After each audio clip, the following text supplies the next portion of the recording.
Está bien.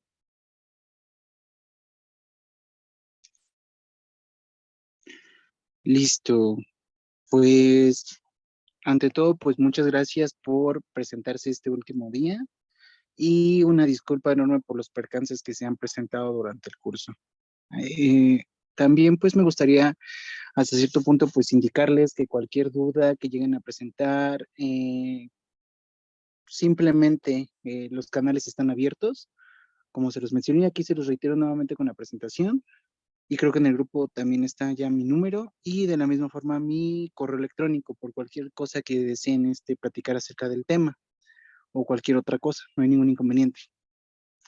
Entonces, pues vamos a comenzar.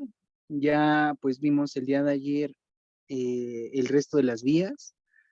Surgieron varias dudas, entre esas las estuve investigando y las voy a retomar de forma integrativa en los siguientes temas. De la misma forma, vamos a tocar conceptos que vimos en clases previas, sobre todo las vías, para que no haya ningún inconveniente. No es necesario que tengan toda la información a la mano, sino que vamos a ir recordando de forma paulatina todos los conceptos y los procesos que vamos a estar llevando a cabo, sobre todo por cuestiones patológicas que se van a estar tocando, porque la mayoría de los temas fueron patológicos, a excepción de uno. Entonces, vamos a comenzar. Y el primer tema que se va a tocar el día de hoy es la esquizofrenia. La esquizofrenia en sí es una alteración que se presenta normalmente en grupos adolescentes e inicios de la edad adulta. ¿Qué periodos de edad comprende?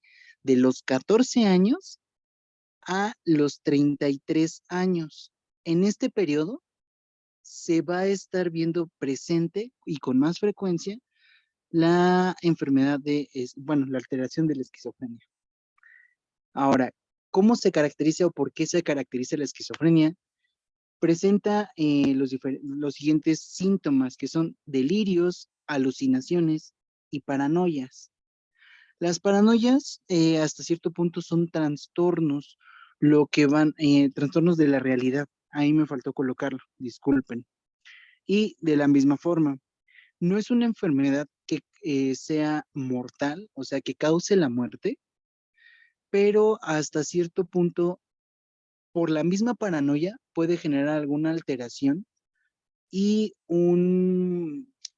acciones súbitas que puedan generar que un paciente, ya sea hombre o mujer, pueda tener un índice de suicidio, pero dependiendo del tipo de paranoias o alucinaciones que va a estar presentando la persona. Para esto, tenemos que hay dos tipos de signos en la esquizofrenia, un signo positivo y un signo negativo. Pero ojo aquí, la esquizofrenia, a pesar de que tenga estos signos y síntomas, no van a hacer características en todos los pacientes, sino que cada uno va a presentar diferentes, eh, ¿cómo se los diré? Diferentes síntomas. Entonces, cada individuo va a ser diferente, no son iguales. Podemos tener dos pacientes de la misma edad, pero no van a presentar las mismas características con la enfermedad de la esquizofrenia. Inclusive, cuando se ven las tomografías, bueno, se ven cambios en los núcleos, tanto en el área occipital como en el sistema del hipocampo. Se van a estar viendo justamente estas alteraciones.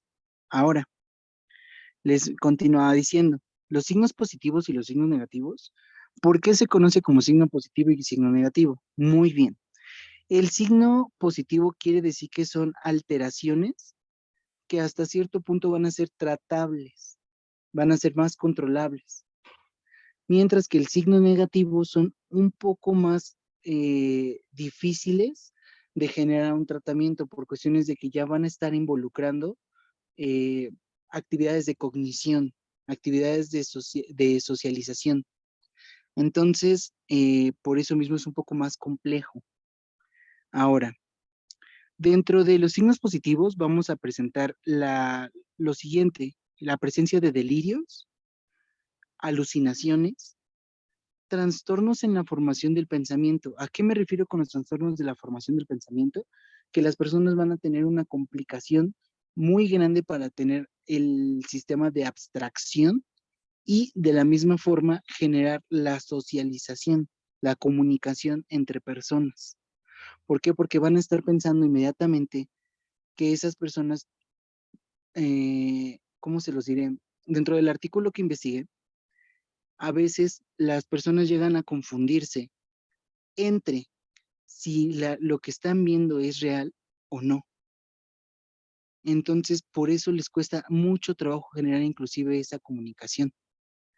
Ahora, otro de los principales es el comportamiento estrafalario. ¿A qué me refiero?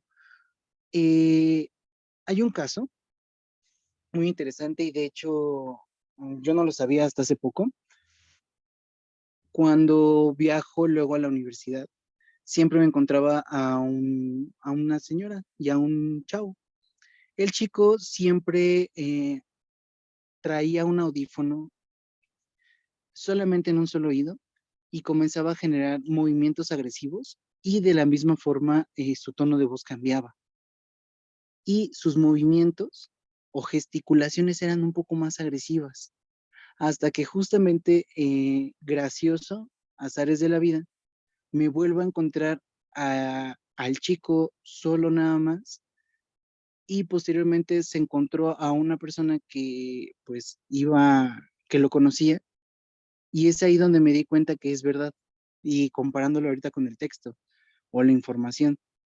El chico presenta esquizofrenia. Entonces la esquizofrenia no es por momentos, sino que se puede presentar todo el día o simplemente, mm, ¿cómo decirlo? No está programado. Entonces la persona no sabe en ningún momento si está interactuando con una persona o simplemente es la abstracción o imaginación que está presentando por medio de las alucinaciones. Por eso justamente hay ese intercambio y de hecho es mucho más fácil tratar este tipo de signos a comparación de los signos negativos. ¿Por qué? Porque en el signo negativo tenemos el aplanamiento afectivo. ¿A qué me refiero? Las personas se vuelven un poco más cuadradas, por así decirlo, presentan una apatía y justamente tienen ese problema de congeniar con la persona. Sabemos que ser empático en concepto básico es ponerse en los zapatos de otra persona. Entonces, el ser apático es una persona que eh, no piensa, no filtra lo que en realidad está pensando y diciendo. Entonces, hasta cierto punto, aquí ya se puede tomar como un trastorno agresivo también a cierto punto. Presentan déficit de atención. Son personas que al mismo tiempo, por el hecho de estar enfocadas en si en realidad están presentando, bueno, cuando están presentando esta alteración, inmediatamente pierden el foco de lo que están haciendo. Entonces, por eso mismo, ya sea de lo que están haciendo, de lo que están aprendiendo. Entonces, es muy difícil que estas personas puedan presentar esta plasticidad de aprendizaje y se ven alteradas justamente ciertas áreas, las áreas de memoria. Por lo mismo de que no se está generando una alimentación amplia. Pero ¿por qué se genera esto? Dentro de toda la información que estuve indagando, encontré un dato muy curioso, que es justamente la hipótesis dopaminérgica. Esta hipótesis dopaminérgica justamente propone que hay un exceso de la dopamina. ¿Qué es la dopamina? Es un neurotransmisor el cual se encarga de generar la regulación de nuestro estado de ánimo. Creo que el día de ayer también lo vimos justamente con el estado de despierto. Se involucra mucho la dopamina con la histamina.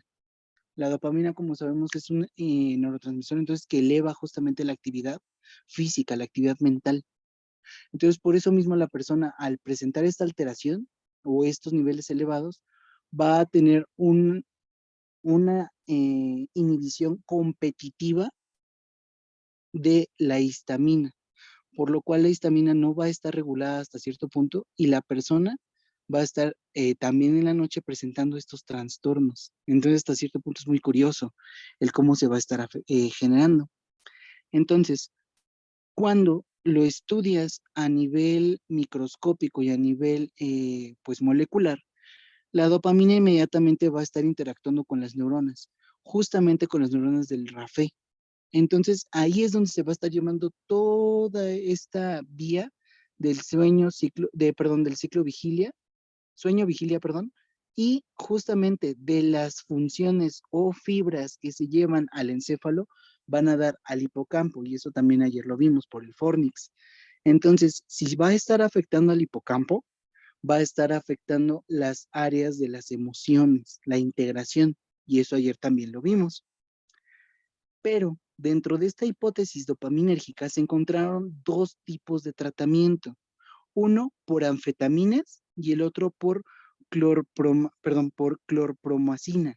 Estas dos son inhibidores competitivos de la dopamina.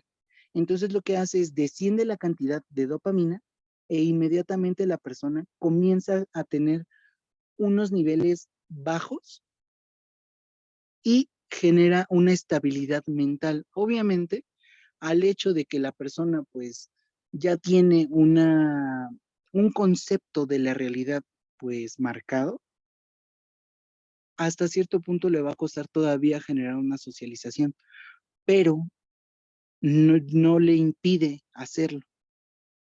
Entonces justamente la dopamina va a estar involucrada aquí. Es el neurotransmisor principal afectado en esquizofrenia.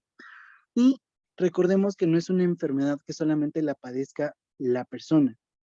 Todas las enfermedades, sea cual sea, las van a estar van a estar siendo involucradas tanto el paciente como el familiar. ¿Por qué el familiar? O las personas cercanas. ¿Por qué?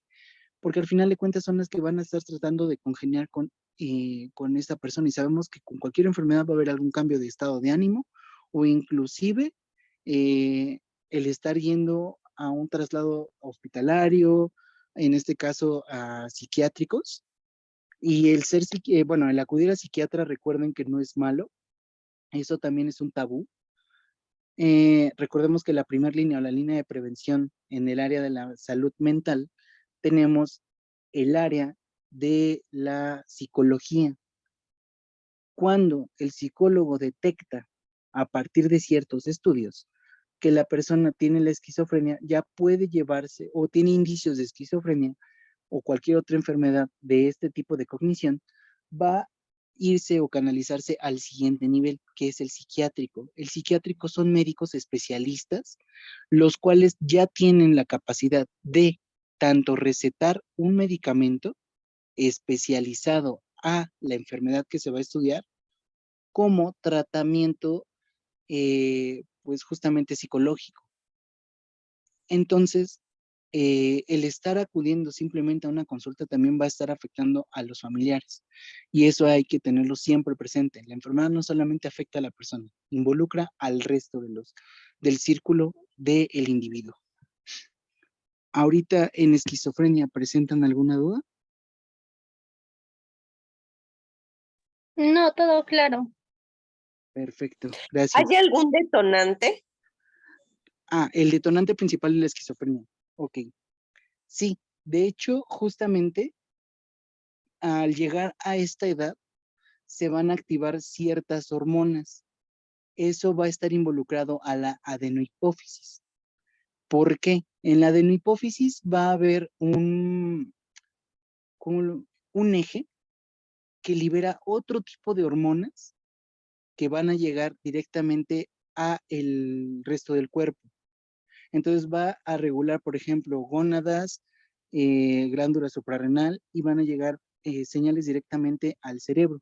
¿Qué ocurre aquí? La dopamina, al ser un neurotransmisor básico derivado de la glutamina, lo que va a hacer justamente es eso. Cuando nosotros tenemos cierto grado de edad, como se los mencioné, 14 años, va a haber un detonante. Y justamente el detonante es la adenohipófisis. Manda las señales de las hormonas e inmediatamente genera esta activación. Pero obviamente no va a estar en todas las personas porque no todos tenemos este trastorno. Pero va a estar justamente alterándose también de forma genética. La esquizofrenia también es una alteración genética. ¿Por qué? Porque puede ser hereditaria. Entonces, si lo vemos a un índice de herencia, es 1 en cada 5,000. Entonces es bajo. Independientemente sea mujer, sea hombre, en individuo en general son entre cada 5,000 hay una persona. Y eso se actúa o se activa más bien principalmente por la liberación de hormonas. Y las hormonas son resultado del metabolismo y van a activar justamente la dopamina y va a provocar esta alteración del el concepto de la realidad. Ese en sí sería uno de los detonantes principales. Ok, gracias. De nada. ¿Alguien más? ¿No? Perfecto. Entonces avanzamos con neuroplasticidad y regeneración. Como se los mencioné anteriormente, la regeneración neuronal es un concepto que se ha estado estudiando recientemente, por lo cual ya se cambió esa idea de que las neuronas de que las neuronas no se regeneran, al contrario, sí se regeneran, y justamente es por este proceso de neuroplasticidad. ¿Qué es la neuroplasticidad? Es un proceso en el cual se implican cambios estructurales y funcionales adaptativos en el cerebro. Esto es justamente una reorganización de las estructuras neuronales. Esto es posterior a una lesión. De la misma forma, al momento de haber un cambio de la estructura neuronal, va a haber alteraciones de las vías. Y de la misma forma va a haber otro tipo de conexiones y regeneración neuronal. Entonces, ¿qué ocurre aquí? A grandes rasgos, si nosotros presentamos una alteración, la que sea, por ejemplo, aquí lo tenemos en el cuadro naranja, un accidente neurovascular, algún infarto, ¿qué ocurre? Va a haber una falta de oxigenación en esa zona cerebral o se conoce como isquemia. Entonces, al haber esa afectación en esa zona de la corteza, va a haber una muerte de neuronas. Al haber muerte de neuronas, inmediatamente se va a activar estos sistemas de neuroplasticidad y va a haber una comunicación entre las neuronas que están en la periferia de esa zona herida. ¿Y qué va a ocurrir? Una neurona va a mandar su señal a otra a partir de los canales y de las concentraciones de calcio. Entonces el axón va a crecer y las dendritas de la otra neurona también van a crecer y se va a rellenar ese hueco, ese espacio que falleció, que sufrió justamente necrosis. La necrosis es es un tipo de muerte que afecta no solamente a una neurona, sino a una célula, perdón, sino a las células que se encuentran a la periferia de ella. Entonces, es lo que sucede. Cambian las concentraciones de calcio, las neuronas lo detectan, hay crecimiento y a esto se le conoce como la regeneración causado por neuroplasticidad. Ahora, ¿cuáles son esas características o los mecanismos? Aquí estamos manejando 6, pero en realidad son más, pero estos son los más importantes. El primero es la ramificación. En esta es justamente lo que les menciono. Cuando los axones observan que hay un cambio en la concentración de calcio, inmediatamente generan un crecimiento de ramificaciones y se alargan. Entonces, otro tipo de moléculas, como la laminina, la integrina, las caderinas y glucoproteínas, estas 4 pertenecen a la formación de la matriz extracelular. Entonces, al actuar estas 4, inmediatamente la neurona vecina o la neurona que está del otro extremo va a unirse con la otra neurona, con la otra célula. Y es ahí donde las caderinas van a actuar. ¿Por qué? Porque las caderinas junto con la integrina van a hacer que crezcan estas prolongaciones de la neurona y tengamos una función estable, pero hasta cierto punto no es sana. ¿Por qué? Porque al haber esta ramificación, puede haber una alteración tanto en los procesos y se pueden activar vías que estaban inhibidas, o inclusive esa zona no va a funcionar de forma correcta o no va a funcionar en la totalidad. Y a esto se le conoce como cicatriz neuronal o cicatriz de la corteza. Ahora, el segundo proceso es la supersensibilidad. ¿Aquí qué ocurre? Ya vimos que vamos a tener justamente vías aferentes y eferentes. Las aferentes van hacia afuera y las eferentes hacia adentro. Entonces, cuando hay una alteración en la respuesta aferente, o sea, hacia afuera, inmediatamente las neuronas lo van a sensar. ¿Y qué ocurre? Va a haber un aumento de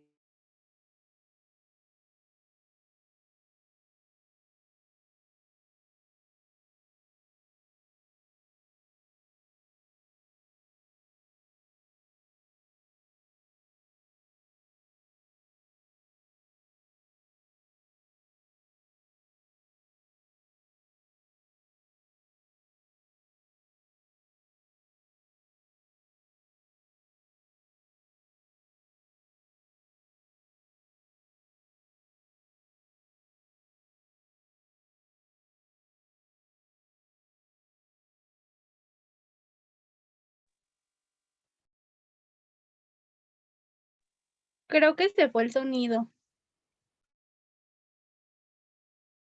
Sí, yo tampoco escucho.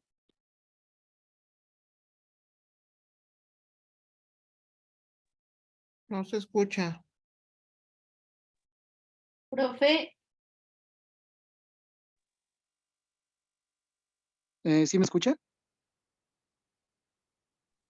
Bueno, chicos, ¿me escuchan? Sí, se escucha ya, maestro. ya ahorita ya. Lo último ya no, pero ahorita ya. Ah, no se preocupen. Creo que me habían desactivado el audio. Ok. Repito la comprensión conductual. La comprensión conductual es posterior a un daño. ¿Qué daño? Accidentes neurovasculares, ya sea por algún golpe, por alguna falta de irrigación. Entonces, aquí lo que ocurre es justamente que va a haber un desarrollo de nuevas funciones conductuales. Es similar a la supersensibilidad, pero ¿qué ocurre aquí? Van a activar otras vías, las cuales tengan funciones similares a la original. Por ejemplo, si estamos en las áreas 4, 6 y 8, que se van a encargar justamente de la musculatura extensora y flexora, van a activarse otras áreas, por ejemplo, la 8, que es justamente para musculatura extensora, pero va a tener que haber una reorganización para que también pueda ser para ambas partes, tanto para la parte superior como la parte inferior. Casos como cuneatus y gracilis pueden extenderse para que ambas puedan funcionar a la misma, pero solamente si hay un daño de este tipo y solo si la misma neurona lo sensa y dice que es correcto. Siempre hay que identificar eso. El cuerpo o un organismo vivo, en este caso nosotros mamíferos, siempre vamos a estar organizados o vamos a estar sensados. Entonces, lo que nos genere una mejoría es lo que va a actuar. Ahora, el cuarto es la neurotransmisión por difusión no sináptica. En esta, normalmente ocurre en pacientes que han sufrido un infarto cerebral. ¿Y aquí qué ocurre?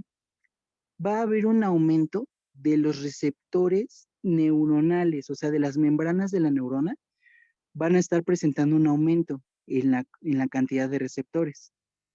Entonces, lo que ocurre aquí es que va a haber una comunicación de de un neurotransmisor que ya vimos anteriormente, que fue la dopamina. Si se dieron cuenta, la dopamina en la enfermedad de esquizofrenia va a generar aumento en los movimientos corporales, movimientos súbitos. Entonces, ¿qué ocurre? Si hay un infarto cerebral, la dopamina puede actuar y va a hacer que esas funciones que se perdieron puedan presentar al menos la presencia en mínima cantidad, pero ahí va a estar. Entonces, la dopamina hasta cierto punto es benéfica en procesos patológicos. Ahora, tenemos el desenmascaramiento, perdón, y en esta es justamente lo que les mencionaba al inicio. Cuando hay una alteración en alguna zona específica, se van a activar otras vías. Entonces, esas vías que hasta cierto punto estuvieron inactivas por mucho tiempo, inmediatamente van a recibir la señal y van a decir, ok, tenemos que actuar. Pero son una respuesta alterna. Tal vez no tengan la misma función, pero al final van a ser una respuesta alterna. Ahora, tenemos la sinapsis, la sinapsis y neurotransmisores. ¿Qué ocurre aquí? La sinapsis va a estar llevada a cabo por unas moléculas llamadas sinapsinas, que son fotoproteínas, las cuales van a estar uniendo el citoesqueleto de la membrana entre neuronas. Y es ahí donde entran los neurotransmisores. ¿Por qué? Porque van a inducir la sinaptogénesis y la neurogénesis. Neurogénesis, neurona, génesis, formación. Entonces van a provocar que haya crecimiento de más neuronas a partir de los sensores generados por las sinapsinas. Entonces van a tomar ciertos grupos neuronales que se encuentran no desarrollados, en teoría serían neuronas pues no diferenciadas, o sea que no tienen ninguna función hasta cierto punto, todavía están, pues no están capacitadas. Entonces, al momento de recibir estas señales por las sinapsinas, inmediatamente se tienen que capacitar, pero eso ya son reacciones moleculares, e inmediatamente van a comenzar una nueva actividad y van a cambiar una célula que ya no está funcionando por una célula nueva. Entonces, hasta cierto punto, eso también involucra la neuroregeneración. Ahora, lo que es este tema de neuroplasticidad y regeneración, ¿tienen alguna duda?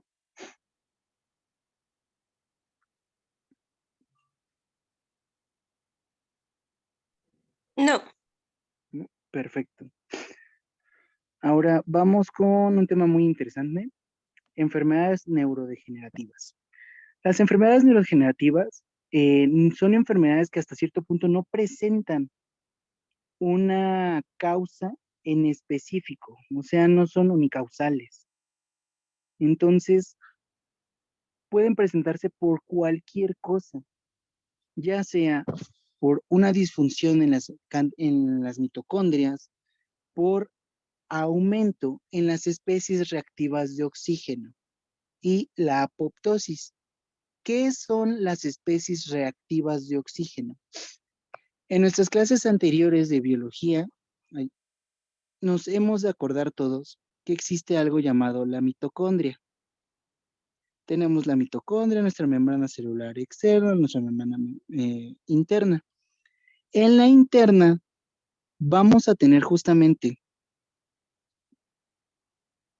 va a estar nuestra membrana así, y vamos a tener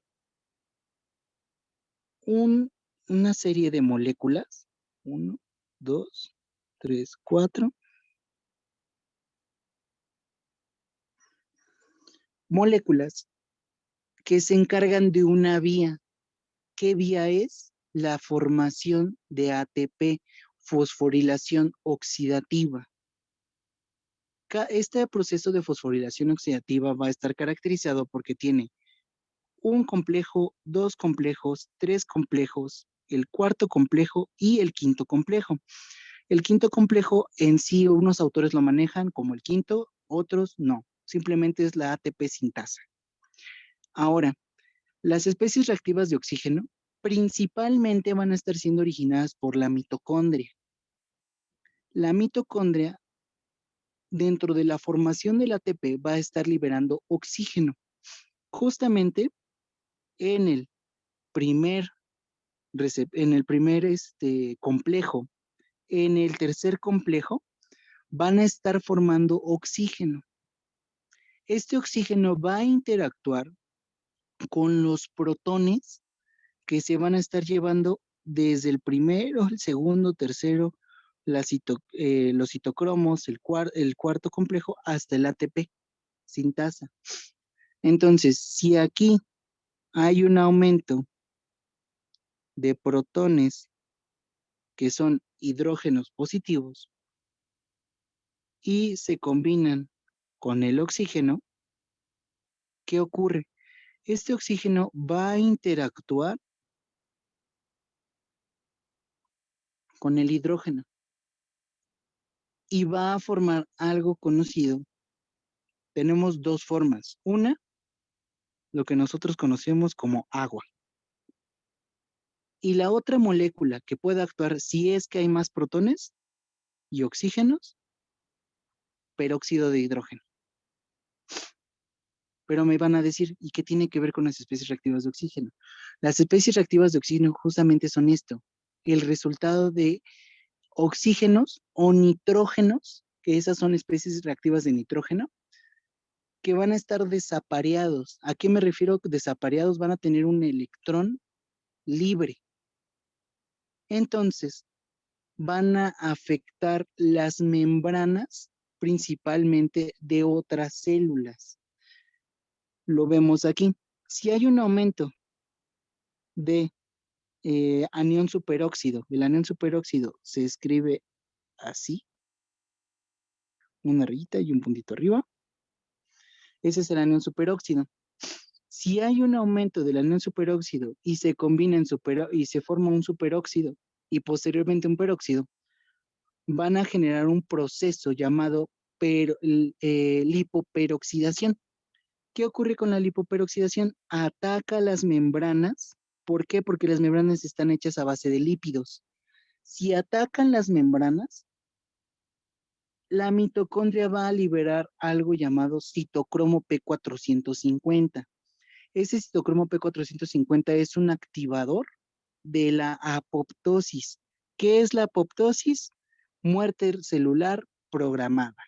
Cuando ya las células llegaron a un punto que ya no van a ser útiles, la célula, la célula lo sensa y dice, ok, vamos a matarla. Pero al final de cuentas es un sacrificio que no cuesta nada. ¿Por qué? Porque al momento de que se destruye esa célula, inmediatamente ya se formó otra. Entonces, ¿qué ocurre aquí?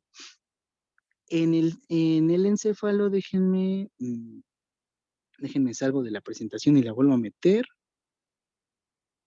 Descartar. Listo. Justamente en las enfermedades neurodegenerativas, las especies reactivas de oxígeno, la mitocondria y la apoptosis van a estar interactuando con las neuronas. Característica, las neuronas cuando se mueren sí sufren apoptosis, pero si hay otro proceso como la necrosis, se conoce como degeneración waleriana o valeriana, dependiendo. ¿Qué ocurre aquí? La neurona se empieza a hacer chiquita. Si la neurona la tenemos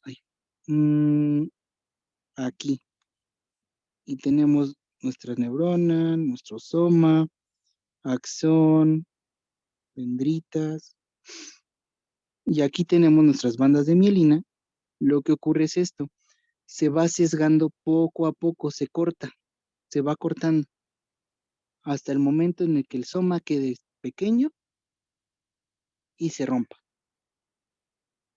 Y se recicla, obviamente, algunas veces se recicla el contenido y eso se conoce como autofagia, pero eso ya es otro proceso. Ahora, ¿qué ocurre aquí? En las enfermedades neurodegenerativas, como se los mencioné, son enfermedades que no tienen un causal exacto. Ahora, el Alzheimer es una de las enfermedades más investigadas de este tipo de enfermedades, junto con el Parkinson y el Huntington. Alzheimer, ¿qué es característico de este? Las personas presentan alteración en la memoria a corto plazo. En el Parkinson, las personas tienen un problema con la dopamina y justamente la dopamina, ¿quién la libera? Lo vimos en el mesencéfalo, en la sustancia negra. Entonces, si hay una alteración en la dopamina, inmediatamente va a haber un déficit hay una alteración en la sustancia negra, hay un déficit de secreción de dopamina. Entonces, al haber un déficit de secreción de dopamina, vamos a tener la presencia del Parkinson y va a actuar una molécula llamada parquina. Eso es característico del Parkinson. A nivel molecular, la que actúa es la parquina. Ahora, en el Huntington, uno de los temas, y eso aquí lo quise resumir, que me pidieron fue los movimientos involuntarios. Esos movimientos involuntarios se conocen como coreas. Entonces tenemos varias coreas, la corea del Parkinson, la corea del Huntington, que son movimientos no controlados, movimientos estereotipados. Ahora, ¿qué ocurre aquí? En la enfermedad de Huntington, como se los mencioné ayer, se le indicaba o se le menciona como la enfermedad de las brujas por el hecho de que se comenzó a investigar, o más bien a presentarse en el siglo XVII en el poblado de Salem. Y característico de esta enfermedad es una enfermedad que ataca a la mayoría de mujeres, pero lo activan los genes masculinos. 2, es genética.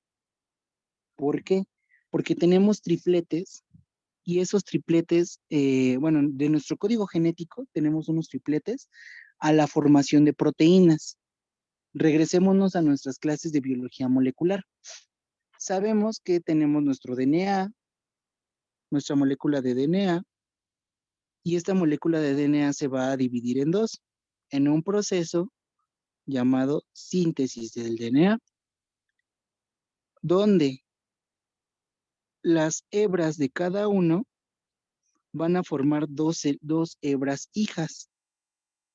Esto es de DNA a DNA. Ahora, el siguiente paso es convertir del DNA al RNA. Se toma una de las hebras y una es la hebra molde y la otra la hebra discontinua o rezagada. ¿Por qué hebra molde? Solamente se va a tomar una hebra. Obviamente el proceso se va a llevar a cabo en las dos, pero se estudia normalmente una por una. En este, ¿qué ocurre? Vamos a tener la formación de moléculas de RNA y vamos a tener varios tipos de RNA. El RNA de transferencia, el RNA ribosomal y el RNA mensajero. El RNA mensajero solamente es lineal. Y tanto el de transferencia, que es este, y el ribosomal, van a estar viéndose afectados aquí. ¿Por qué? Porque después de esto tenemos que generar una proteína. Poco a poco se van a ir formando proteínas. Y las proteínas son un conjunto de 3 letras o 3, es un triplete de pares de base. Por ejemplo, ¿cuáles son nuestros pares de base? Guanina, citosina, timina, adenina, uracilo. Pero, ¿qué ocurre aquí? De forma normal vamos a tener sí tripletes en conjunto. Podemos tener GGT, GGA, CAC y así. Pero ¿qué ocurre en el Parkinson? Perdón, en el Huntington.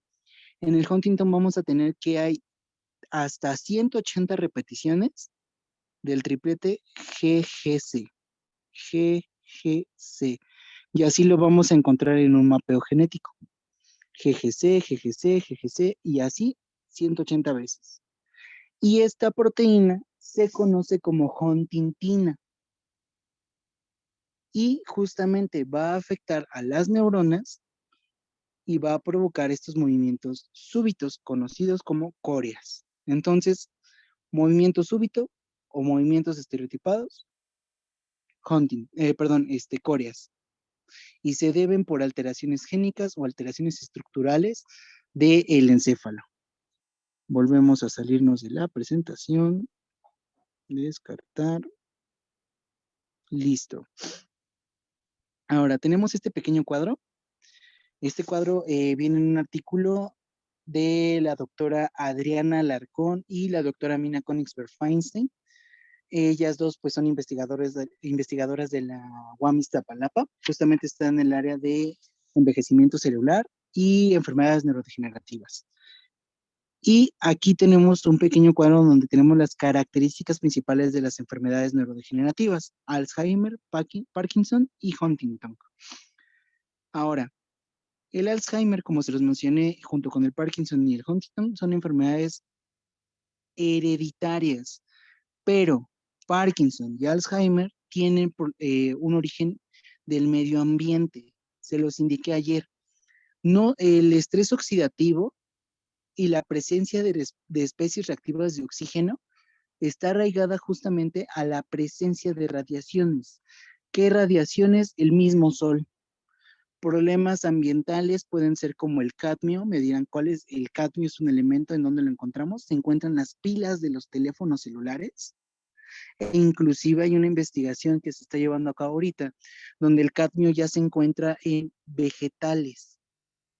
El agua con la que riegan estos vegetales, los de consumo, se está regando con agua con cadmio. Y el cadmio es también parte de la combustión que se genera de los automóviles. Otro de los factores ambientales, pues es justamente el tabaco. El tabaco, recuerden, no genera cáncer. Y eso me van a decir, ¿cómo es eso? Ok, el tabaco lo que genera es justamente la dependencia a la nicotina, pero lo que genera en realidad cáncer es el humo. La combustión del mismo cigarro, eso va a generar el cáncer. Cualquier persona que esté cerca de alguna combustión lo puede presentar. ¿Y cuál es la combustión más común que tenemos actualmente? Los gases de los automóviles, el estar en una cocina, el estar cerca de una persona que está fumando. Entonces, eso simplemente puede generar alteraciones. Cualquier cosa puede generar hasta el cáncer, ya. Independientemente de que sea una persona que siempre haya hecho algo bien, va a generar alguna alteración del cáncer. Y eso puede provocar justamente el estrés oxidativo. Pero ese no es el tema. Entonces, el Alzheimer y el Parkinson, ¿qué características presentan? En el caso de Alzheimer, como se los mencioné, es una pérdida de la memoria, asimismo del aprendizaje y la conciencia y el lenguaje. Eso lo vimos justamente ayer, tanto en el área límbica como lo vimos también en la segunda clase con las áreas de Brodmann. Lo vimos ayer, perdón, lo vimos esa vez. Tenemos justamente las áreas motoras del lenguaje, las áreas de la memoria del lenguaje, la memoria de aprendizaje y la memoria de rostros. Entonces se van a ver afectadas estas áreas e inmediatamente va a afectar los recuerdos a corto plazo. O sea, lo que hicimos, prácticamente lo que sucede con los peces, y lo vimos en la película de Buscando a Nemo. Dory no es que tenga Alzheimer, sino que simplemente los peces tienen una capacidad de memoria de hasta 5 segundos. Entonces, por eso mismo, cada 5 segundos pueden evolucionar en su memoria. Y cosa similar en el Alzheimer. Lo que acaban de hacer, por ejemplo, una persona que tenga esta patología que normalmente se va asociada a personas de mayor edad, al envejecimiento, Puede estar haciendo algo, deja las llaves en un lugar. Si siempre lo ha hecho de forma cotidiana, va a recordar dónde lo dejó. Pero si en algún momento deja las llaves, digamos, si las dejan en el llavero que luego presentan los hogares en la entrada, ¿no? Y en vez de dejarlo allí, lo deja en la mesa. La persona no va a recordar dónde la dejó. Entonces, justamente es eso, la memoria a corto plazo. La memoria a largo plazo no va a estar afectada. Los recuerdos que se han forjado durante años van a estar allí. Pero lo que vamos haciendo al paso del día no se, eh, no se guarda, justamente. Y es lo que les mencionaba, ¿qué área se ve involucrada? El hipocampo. Se va a estar viendo justamente el hipocampo afectado. ¿Y qué ocurre allí? Vamos a tener dentro de los marcadores que se van a investigar a nivel microscópico, porque hay normalmente se investigan en microscopía de fluorescencia o microscopía de contraste de fases, dependiendo qué tipo de estructura o qué tipo de marcador es lo que se piensa ver. Por ejemplo, el de microscopía de fluorescencia se puede ver justamente con marcadores de inmunofluorescencia. Entonces van a detectarse ciertas características. Por ejemplo, se va a colocar un marcador que únicamente va a activar ovillos neurofibrilares y agregados del péptido amiloide beta, que son unas pequeñas placas que se forman en el hipocampo. Entonces, si hay una alteración en estas estructuras, se va a ver en la microscopía. Obviamente tiene que haber otro tipo de estudios para poderlo detectar, pero principalmente microscopía, esas son las dos que se van a investigar. ¿Y qué ocurre? Lo que va a afectar justamente es lo que les mencionaba, la disfunción de la mitocondria, el estrés oxidante, la apoptosis y la transmisión sináptica. Transmisión sináptica se los mencionaba. Si hay una regeneración de la corteza cerebral, va a haber algo llamado cicatriz, cicatriz. Entonces, en esa cicatriz va a haber una afectación. Y si tenemos una afectación en el área del hipocampo, inmediatamente podemos tener esto. E inclusive es una alteración que puede hacer un agrandamiento en los ventrículos de conducción. Por ejemplo, y normalmente se ve estudiado los ventrículos laterales y el tercer ventrículo. El cuarto ventrículo casi no se estudia, pero en el tercero y los laterales son los que más se ven afectados. Ahora, en Parkinson, se los mencionaba, son movimientos súbitos, ¿no? Junto con el Huntington, y eso se conocen como córeas. El Parkinson es hereditario y vamos a tener justamente este problema, alteraciones motoras y temblores en reposo y la rigidez. Otra característica también de esta es que las personas con Parkinson presentan alteraciones en el olfato. Y eso es muy curioso. ¿Por qué? Me dirán, ¿por qué afecta el olfato? Recordemos dónde se encuentra justamente el nervio óptico. Se encuentra en la parte inferior de nuestro encéfalo, en la estría olfatoria. Y justamente al momento de que cruza las vías encargadas de los movimientos extensores y flexores y el cerebelo, va a estar justamente rozando las fibras del olfato. Entonces va a haber una alteración en las sensaciones del olor. Puede provocar que tengan anosmia, que es la falta del olfato, o hipernosmia, que es la presencia del olfato a un nivel más elevado. Pero depende del paciente. Normalmente se ve la presencia de la anosmia, se alteran los olores y casi los pacientes no huelen. Otra, bueno, lo que va a afectar justamente en el encéfalo, pues son las hormonas de la dopamina, como se los mencioné en la sustancia negra del mesencéfalo. Entonces, hasta cierto punto, si tenemos una afectación en el mesencéfalo, vamos a tener una afectación completa en el encéfalo. Y por último, el Huntington, ya se los mencioné, es únicamente hereditario y va a estar actuando de forma molecular por la proteína de la huntingtina. ¿Y qué ocurre aquí? Igual va a haber una disfunción de los movimientos motores y van a hacer movimientos involuntarios. Puedes estar hablando con la persona y de la nada empieza a mover los brazos, empieza a mover las piernas, empieza a mover el cuello y presentan problemas en el habla porque también, pues sabemos, los músculos de la cara pues son músculos estriados que van a estar también pues actuando con las placas neuromusculares. Y dentro de las zonas que van a estar afectándose en el encéfalo, pues son el núcleo caudado y el putamen. Recordemos que esos dos son los que tienen la forma del triangulito en los esquemas que les presenté y justamente van a tener interacciones con las áreas justamente de la corteza y los movimientos finos.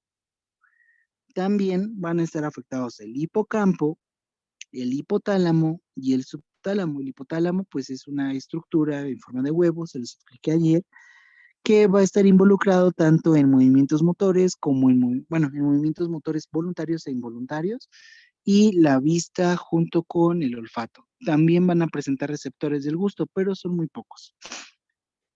Hasta aquí, ¿presentan alguna duda con las enfermedades neurodegenerativas? No, ninguna por mi parte. Gracias. ¿Alguien más? No, maestro, todo muy bien explicado, gracias. Gracias. Y vamos con la cognición y afectividad. Normalmente se estudian juntas.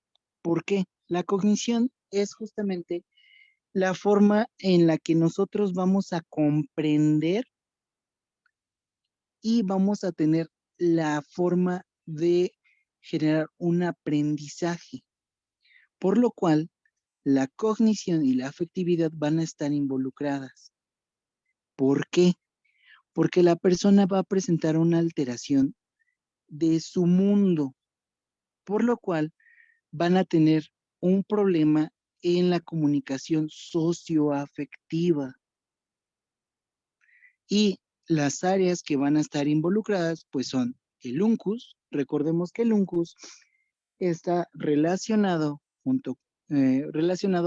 a la corteza entorrinal, o sea, olfato. La vénula, las áreas olfatoria, que son la 28 y la 34, la memoria a corto y largo plazo. ¿Por qué? Me van a decir, ¿qué tiene que ver la memoria con la relación del sistema afectivo? Ocurre algo gracioso. Las personas sí van a presentar esta memoria, pero van a tener un problema de apatía si hay una alteración en la afectividad. Entonces, si hay un problema de apatía, inmediatamente no va a haber una conexión con la otra persona, por lo cual no va a haber un sentido de cognición. Pero cuando sí tenemos desarrollado estas áreas de forma normal, vamos a tener los famosos sentimientos. El amor, el querer, cualquier otro tipo de sensaciones positivas, cualquier cosa que genere placer. Y eso lo vamos a tener bien desarrollado. Y sabemos que el tener interacción con otras personas, no solamente de forma sentimental, nos genera algún tipo de retroalimentación mental, sino que simplemente nos va a estar apoyando a desarrollar el resto de las áreas, como el habla, el oído, el gusto, el olfato. Todo eso nos va a estar desarrollando la afectividad y la cognición. Por lo cual, el hipocampo también va a estar relacionado y el sistema límbico. Junto con esto, pues ya sabemos que el sistema límbico pues, va a estar relacionado junto con el hipocampo hacia la producción de neurotransmisores. Ahora tenemos la epilepsia. Disculpe, una pregunta. Sí, Entonces, ¿en esta área se encuentran las neuronas espejo o dónde se encuentran exactamente? muy bien. Las neuronas espejo normalmente, sí tienes razón, se encuentran en estas áreas de memoria y principalmente las vamos a tener relacionadas con el hipocampo por cuestiones de que, como bien lo dice, son espejo. Lo que nosotros estamos aprendiendo es con base a lo que estamos observando, a lo que estamos viendo alrededor. Entonces, justamente el hipocampo nos va a estar ayudando a esto, a relacionarnos con nuestras memorias a corto y largo plazo, sobre todo con las áreas motoras también, porque no todo lo que aprendemos es justamente pues, verbal, sino también mecánico, como el caminar, como el escribir. Si se dan cuenta, un ejemplo claro es, por ejemplo, cuando tenemos a un bebé que está aprendiendo a hablar. ¿Qué áreas se está desarrollando allí? Justamente las áreas motoras del habla, las primarias, el hipocampo. ¿Por qué? Porque lo que estamos haciendo es decirle al bebé, a ver, di esta palabra.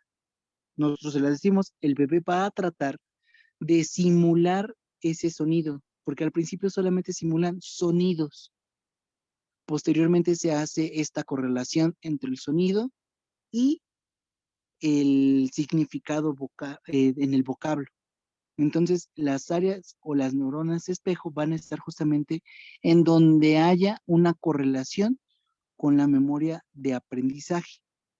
Llámese motora, olfatoria, visual, del gusto y oído.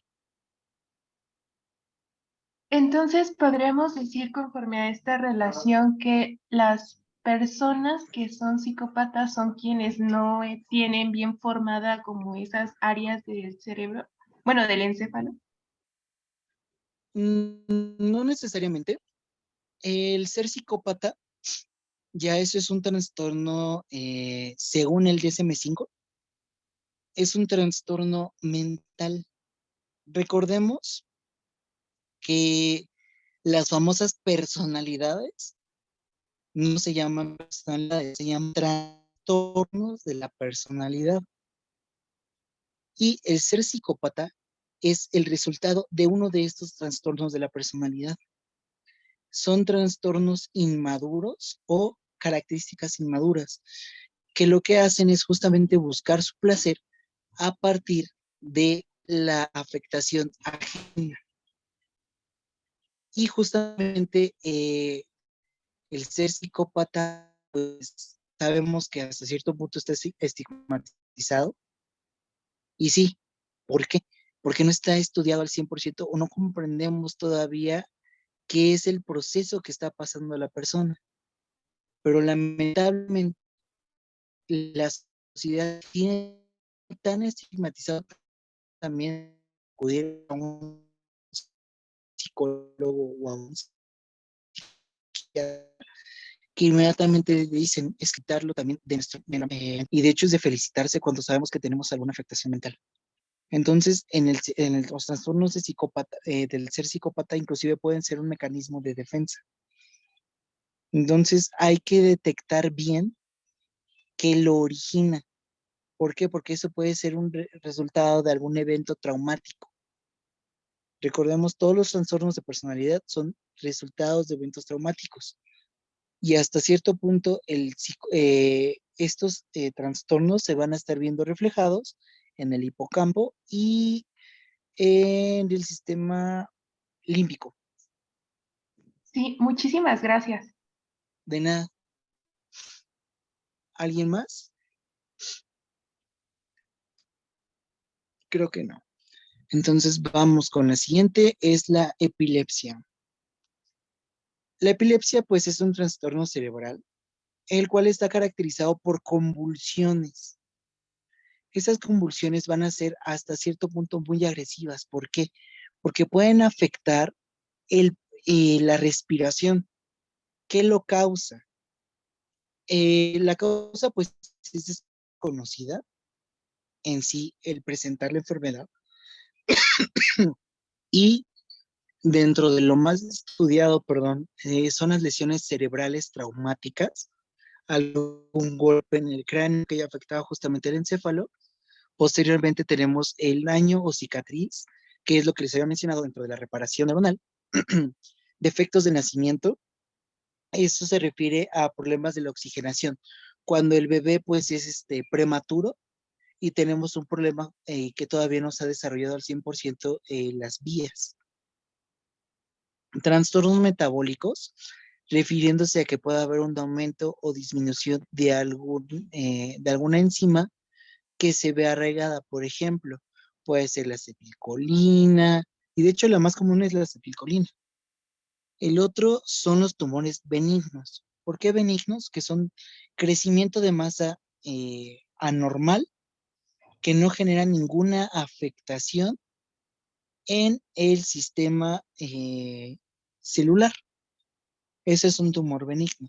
El tumor maligno, pues ya sabemos que son tumores que presentan alguna alteración molecular provocando una patología, en este caso algún cáncer. ¿Y qué causa la epilepsia? ¿Qué genera estos ataques de epilepsia?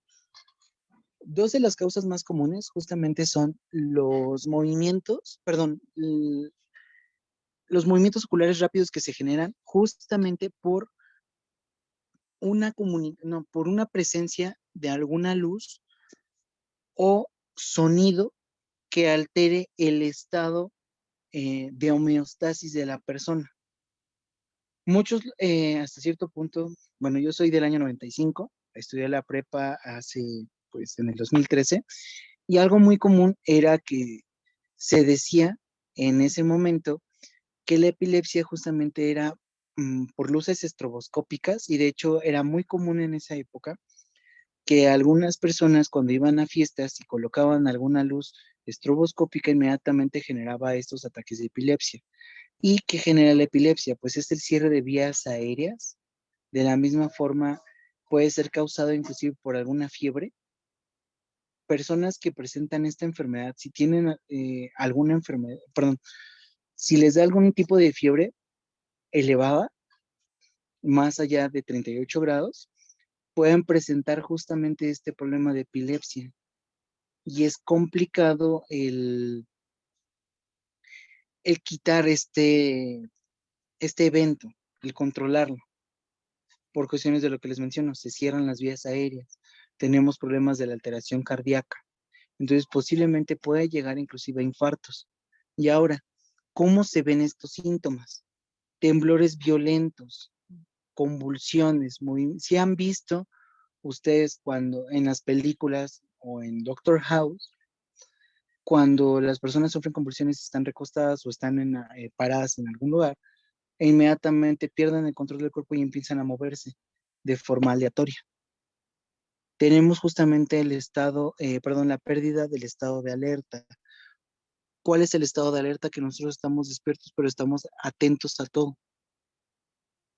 El otro son las miradas fijas.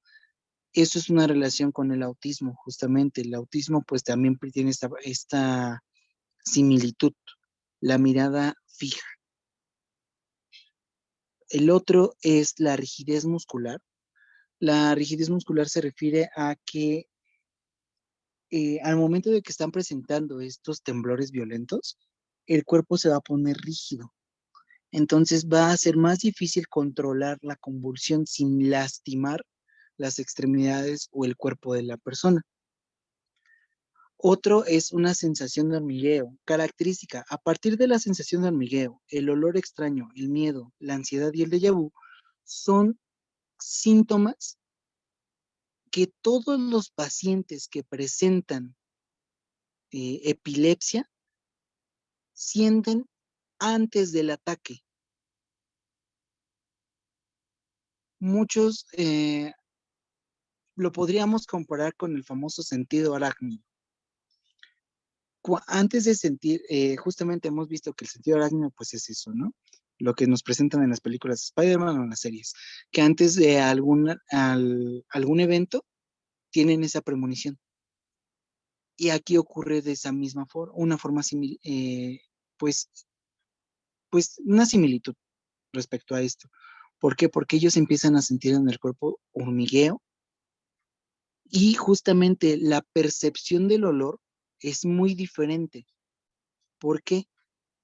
Porque nosotros sabemos que tenemos un olor característico. Las personas que presentan el ataque de epilepsia o van a presentar el ataque de epilepsia presentan un cambio justamente en las concentraciones de olor de su cuerpo. Puede disminuir o aumentar o inclusive cambiar ese olor.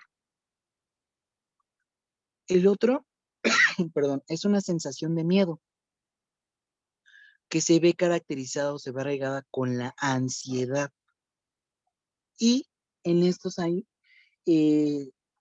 unos casos donde justamente presentan algo llamado el déjà vu. El déjà vu es cuando nosotros tenemos una acción que nos recuerda a algo que ya hicimos o que tuvimos de forma previa. Entonces, justamente los pacientes con epilepsia van a estar presentando esto. Y característica, van a presentar en los ojos y en el oído una hipersensibilidad. Justamente, si tenemos algún ruido que altere el sistema homeostático de la persona, puede presentar los ataques de epilepsia, al igual que la visión. Si tenemos algún cambio de luz o inclusive el estar viendo figuras que están cambiando constantemente en el mismo campo, van a provocar estos ataques de epilepsia. No es siempre, por como se los dije, también tenemos las fiebres.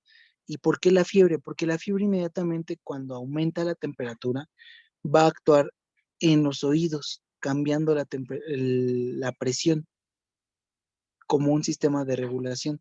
Y los oídos pues son unas cavidades que presentan líquido, por lo cual va a haber un problema pues justamente en la percepción y puede provocar uno de estos ataques. Yo tengo una duda. Claro. ¿Las emociones pueden provocar un ataque epiléptico?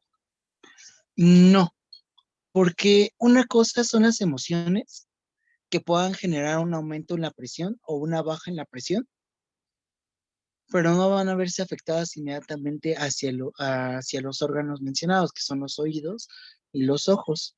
Entonces, hasta cierto punto, las emociones no son hasta un causal de un ataque. Ok, Ok, bueno, De, ahí le quería preguntar algo. Un hijo mío, el neurólogo, me explicó a mí que él empezó a tener ataques de epilepsia porque a lo mejor se sentía presionado en la carrera, o sea, él estaba estudiando la carrera, entonces él me recomendó que lo sacara un tiempo para que él se sintiera tranquilo, estudiara algo corto y luego ya si él quería volver a entrar. Eso me lo dijo un neurólogo, ¿verdad? Lo que a mí me inquieta es de que si la medicina que se les da es ya de por vida. El primer ataque epiléptico le pasó en la universidad. Tenía 22 años, no, o sea, no nació con esa enfermedad, sino que le dio ya hasta que estaba en la universidad y el neurólogo fue lo que me dijo, ¿verdad? Que era que le había dado para él, ¿verdad? Que le había dado porque se presionaba mucho en la carrera. Ahora, también las personas que no padecemos eso, sabemos que en la antigüedad la epilepsia decían que era por ataques de demonios, algo así, porque no sabían en sí de qué se trataba. Sería bueno que, pues ahorita que nos está explicando, nosotros estuviéramos en la cultura de esas personas. Sabes que cuando les da un ataque de epilepsia, pues no los debes de tratar de ayudar porque ellos como que se pierden en el momento en que le está dando la conmoción, tiemblan mucho, ¿verdad? Pues nada más salvaguardar su cabeza, que es la que se golpean.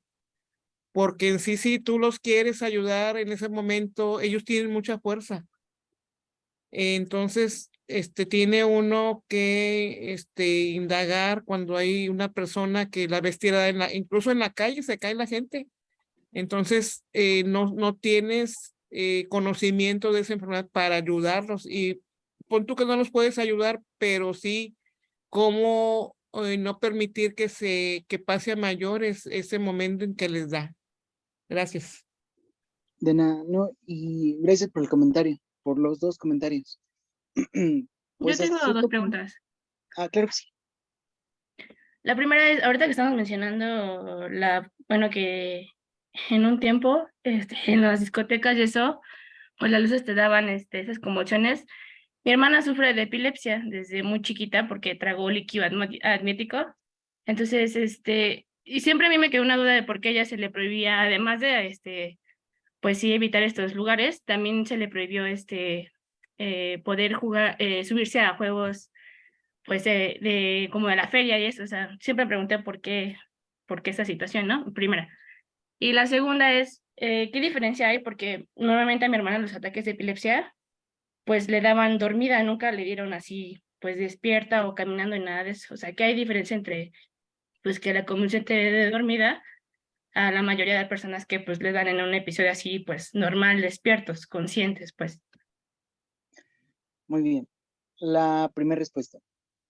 El hecho de estar en un juego mecánico o alguna alteración que pueda generar inclusive ansiedad o cambios súbitos, como lo mencionaba nuestra compañera anteriormente, de la presión, y como se los mencioné, por cuestiones de las temperaturas, inmediatamente pueden generar este cambio o esta alteración y generar algún evento de epilepsia.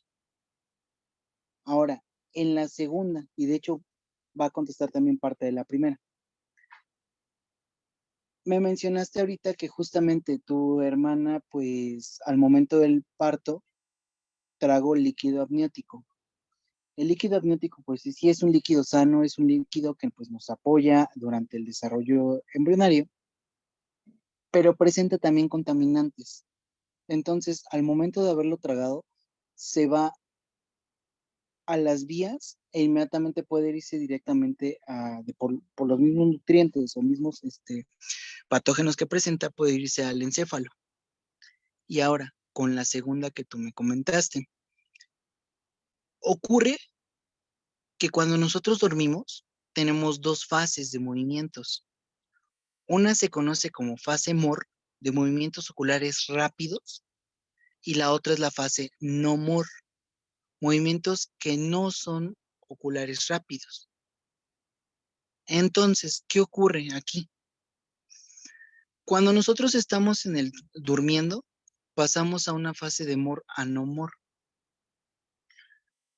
Los movimientos oculares rápidos justamente se generan cuando estamos comenzando a presentar un sueño estable. Y es donde nosotros tenemos los famosos sueños.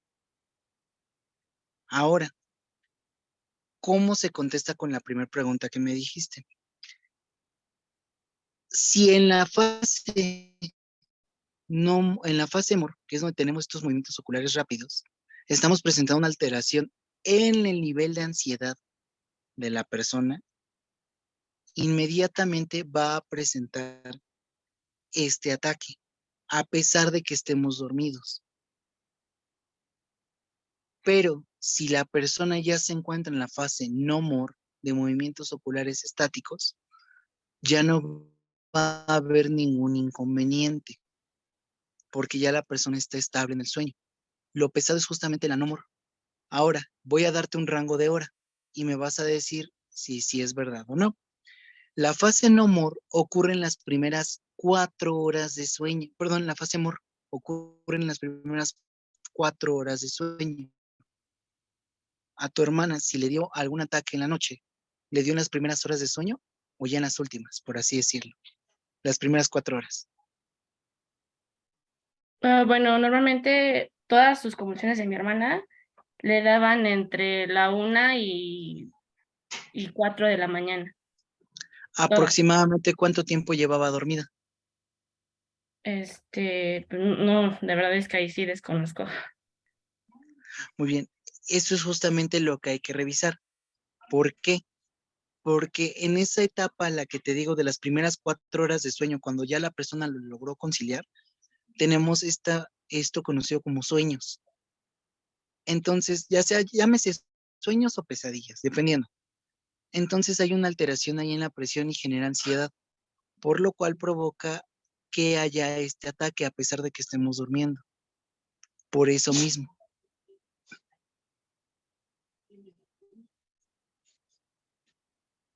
No sé si contesté a tu pregunta. Sí, sí. Entonces, ¿se podría decir que la ansiedad sí provoca ataques epilépticos? Exactamente. La ansiedad, lamentablemente, es una enfermedad que no se ha tomado ahorita en cuenta para, pues hasta cierto punto, como una enfermedad degenerativa, bueno, una enfermedad que pueda provocar incapacidad. Tanto la ansiedad como el estrés son enfermedades que pueden provocar justamente un ataque de epilepsia y son en realidad enfermedades que pueden provocar también incapacidades.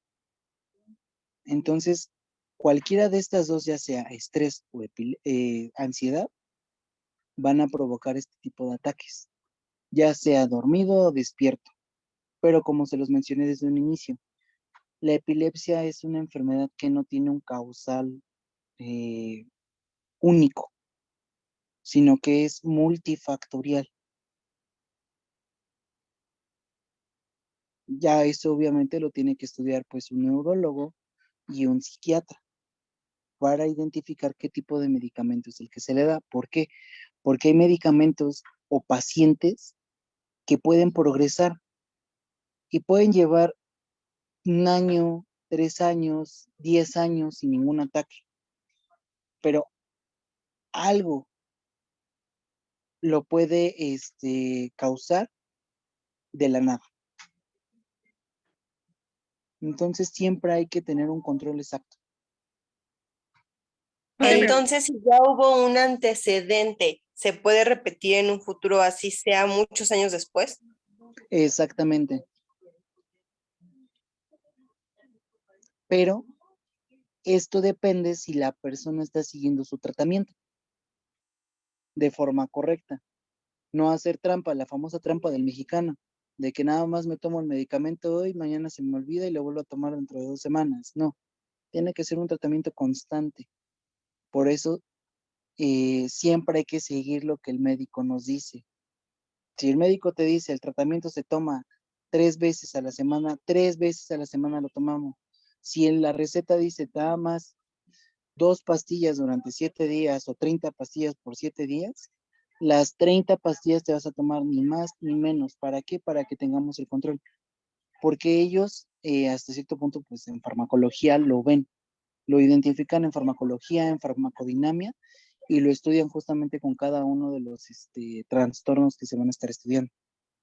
Por eso también no hay que seguir los famosos tratamientos de la vecina. Siempre hay que seguir los tratamientos tal y como nos los dan.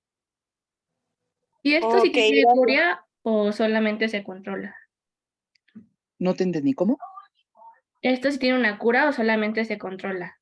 Solamente se controla. Cura como tal no hay, porque como te lo mencioné, se puede presentar una vez y ya más adelante ya no. O tal Ok. vez sí, pero en unos 10 años, 15 años, dependiendo del tratamiento y la persona, qué tan progresivo haya sido su tratamiento o no. Ok. Así es como dice el maestro. Una cosa son que te tomes los medicamentos a la hora, pero también los cuidados, porque no te puedes desvelar, no puedes tener tanto estrés, o sea, hay su procedimiento, no solamente es el medicamento, sino que si te cuidas, puedes vivir una vida normal, pero si no te cuidas, va avanzando y pues, la persona pues vive ansiosa. Exactamente. Por eso siempre hay que tener un límite para todo. Ahora sí, como diría un cantante español, no hay que vivir con excesos de juventud.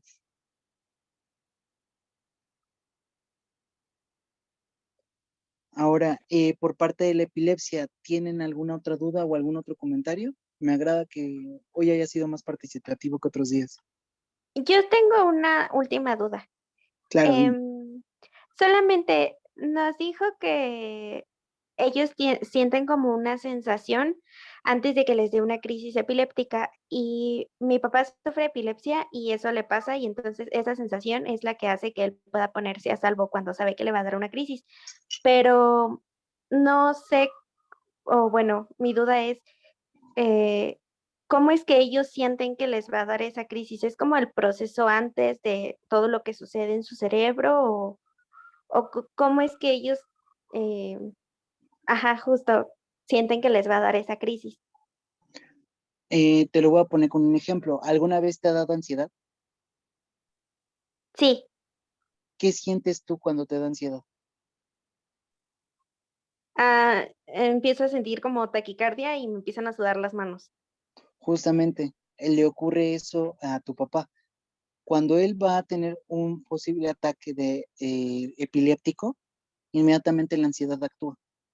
Y es por eso que luego hacen esa burla de, no se llama ansiedad, no es sentido arácnido, es ansiedad.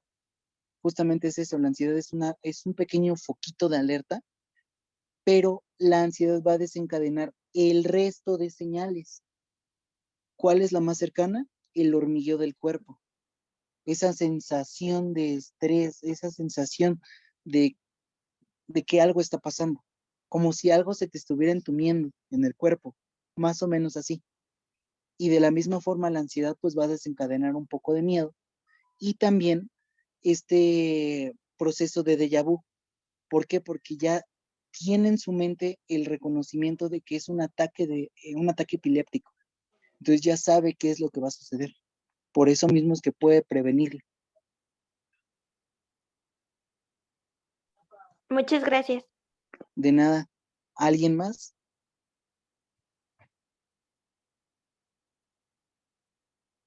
¿No? Bueno, entonces avancemos a neuropatía óptica. La neuropatía óptica, pues ayer se los mencioné cuando vimos la vía visual. Tenemos algo llamado mácula en el ojo.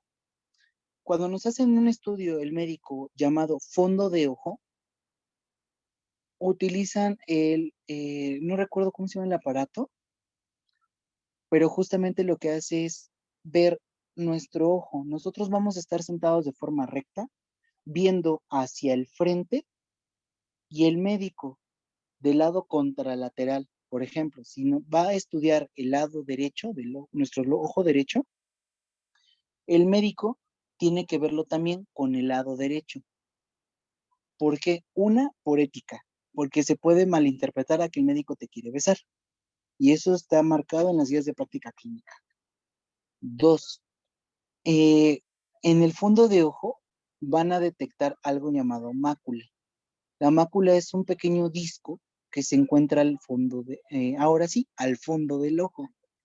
Y de esa mácula va a estar con una presión exacta para el ojo. Recordemos que el ojo es una membrana que va a estar contenida con líquido.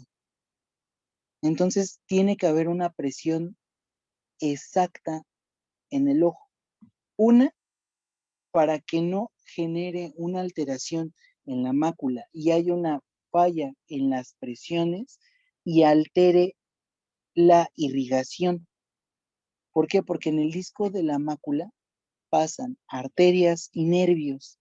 Si se aprieta o se constriñe, mejor dicho, este disco, inmediatamente vamos a presentar pues estas alteraciones de la neuropatía óptica.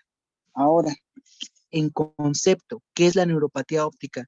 Es una enfermedad que daña en sí a la visión de forma grave y puede ser de dos formas, ya sea de forma abrupta, o sea, de la pérdida de la visión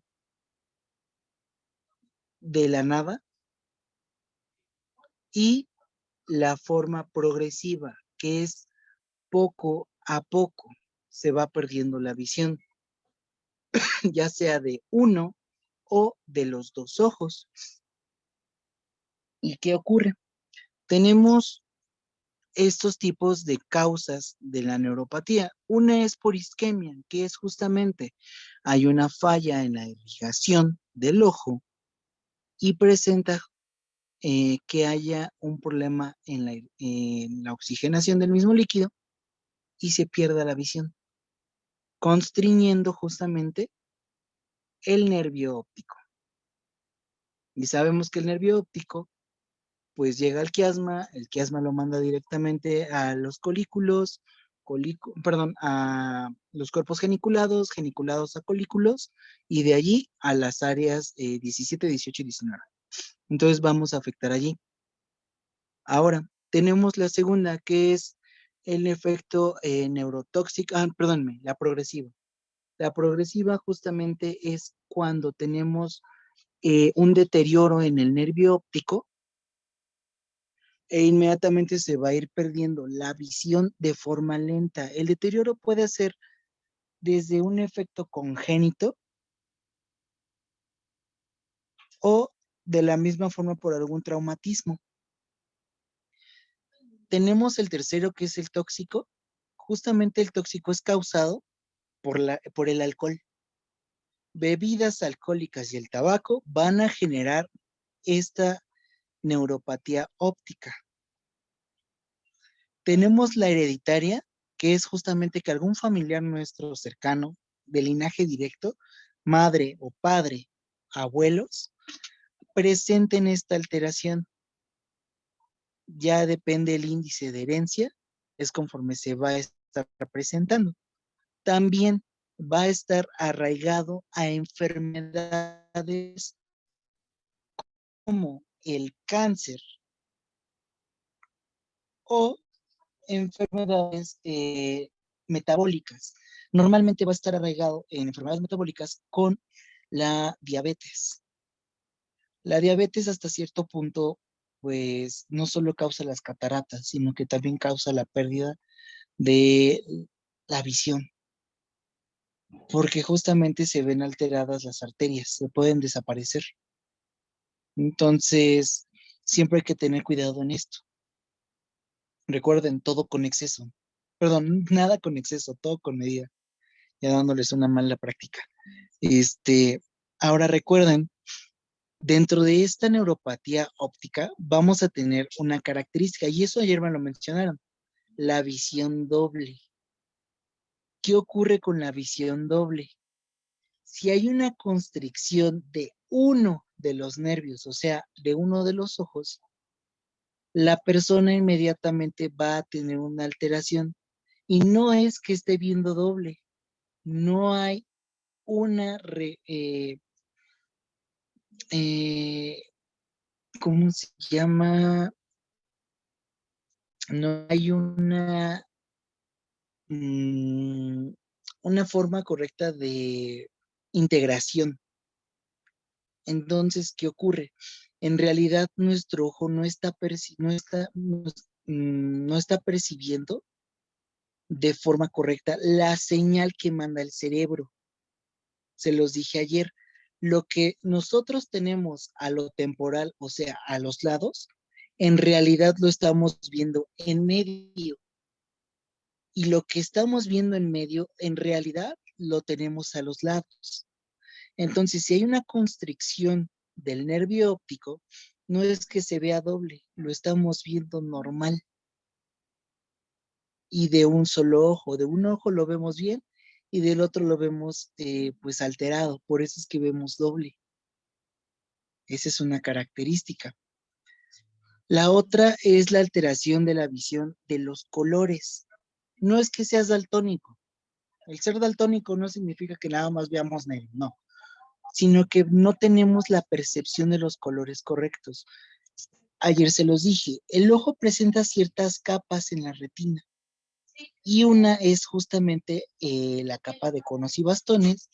Y no recuerdo otra de las 10 capas, pero justamente lo que hace es identificar el rango de absorbancia de nuestra gama de colores.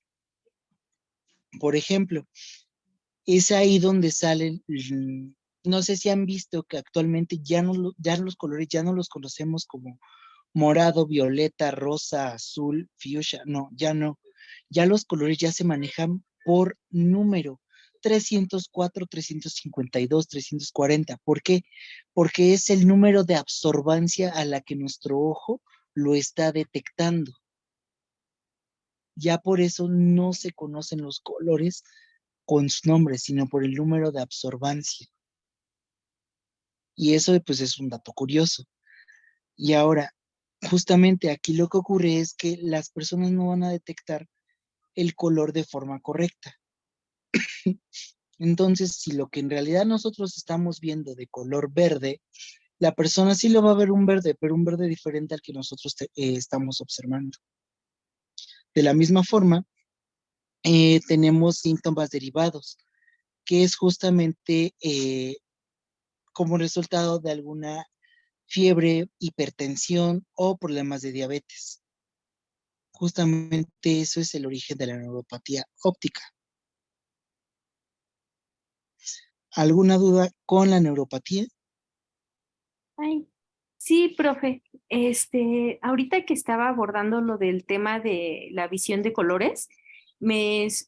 llegó a la mente de que, por ejemplo, yo, las cosas muy brillosas, por ejemplo, el teléfono o las luces de los carros así en la noche, me lamparea mucho, o sea, como que me lastima y siento que dentro de lo que cabe, por ejemplo, si voy con otra persona o el brillo de los celulares o así, lo ven como aparentemente normal, pero a mí me lastima como mucho. ¿Eso tendría que ver algo por ahí o no? No. ¿Por qué? Porque tenemos en la misma retina dos tipos de células, dos capas que están juntas. Una se conoce como conos y la otra como bastones. Se supone que tenemos nuestra retina y tenemos las 10 capas. No recuerdo que si es la 7 y la 8 o la 6 y la 7, pero justamente tenemos nuestras capas así. Conos y van a ir así. Y bastones van a estar intercalados entre una y otra. Los conos van a recibir la señal lumínica tenue. Por eso están más abiertos de luz. Y los bastones van a estar arraigados a la luz brillante. Por eso están cerrados, para evitar el daño a la retina.